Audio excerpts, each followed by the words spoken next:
8 KG ভরের একটি বস্তুকে 0.2 মিটার দীর্ঘ দড়ি দিয়ে একটি নির্দিষ্ট অক্ষের চারিদিকে 2 রেডিয়ান পার সেকেন্ড বেগে ঘুরানো হচ্ছে। ক নম্বর প্রশ্নে বলা হয়েছে ঘূর্ণায়মান বস্তুটির কৌণিক ভরবেগ কত? প্রথমে আমরা ক নম্বর প্রশ্ন সমাধান করব। কৌণিক ভরবেগ বের করতে বলা হয়েছে। কৌণিক ভরবেগের সূত্র হচ্ছে L equal I omega. I হচ্ছে জড়তার ভ্রামক এবং ওমেগা হচ্ছে কৌণিক বেগ। প্রথমে আমরা বস্তুটির জড়তার ভ্রামক বের করব। যেহেতু দড়ি দিয়ে বেঁধে একে চারদিকে ঘুরানো হচ্ছে, সেক্ষেত্রে বস্তুটির জড়তার ভ্রামক হবে I equal mr square. m হচ্ছে বস্তুর ভর দেওয়া আছে 8 কেজি এবং r হচ্ছে 0.2 মিটার। m এর ভ্যালু আমরা বসিয়ে দেব 8 কেজি এবং r এর ভ্যালু হচ্ছে 0.2, এর স্কয়ার হবে এবং জড়তার ভ্রামকের একক হচ্ছে কেজি মিটার স্কয়ার। সবশেষে আমরা বস্তুটির জড়তার ভ্রামক পাচ্ছি 0.32 কেজি মিটার স্কয়ার।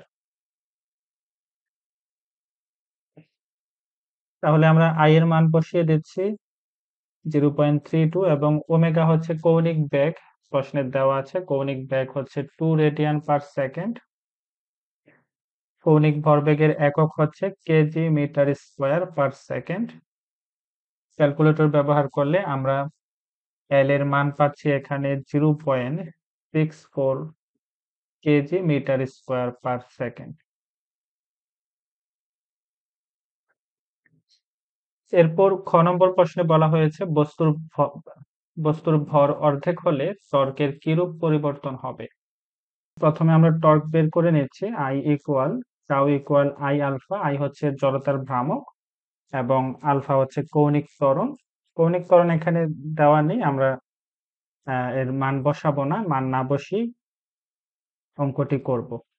I এর ভ্যালু আমরা বের করেছি 0.32 এবং আলফা টর্কের একক হচ্ছে নিউটন মিটার।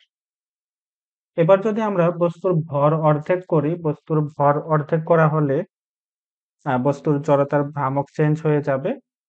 তো সেক্ষেত্রে আমরা জড়তার ভ্রামক পাবো I prime equal m prime r square. বস্তুর ভর এখন দেওয়া আছে 8 কেজি, আমরা একে অর্ধেক করে দেব এবং r হচ্ছে দড়ির দৈর্ঘ্য 0.2 মিটার, 0.2 এর স্কয়ার হবে। তো এক্ষেত্রে ক্যালকুলেটর ব্যবহার করলে আমরা জড়তার ভ্রামক পাচ্ছি 0.16 কেজি মিটার স্কয়ার। এখন ভর অর্ধেক করে ফেলা হলে টর্কের মান আমরা বের করব। Tau prime equal I prime alpha.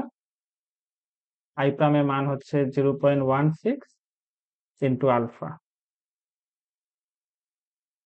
তো এখানে আমরা দেখতে পাচ্ছি যে টর্ক আগে ছিল 0.32 আলফা নিউটন মিটার এবং এখন ভর অর্ধেক করার পরে টর্ক হয়ে যাচ্ছে 0.16 আলফা।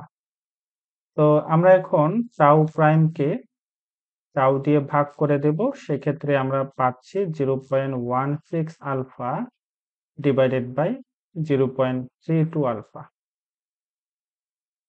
ভাগ করলে আমরা হাফ পাচ্ছি এবং সবশেষে টাউ প্রাইম ইকুয়াল আমরা লিখতে পারি টাউ ডিভাইডেড বাই 2। অর্থাৎ বস্তুটির ভর যদি অর্ধেক করা হয়, সেক্ষেত্রে টর্কও অর্ধেক হয়ে যাবে।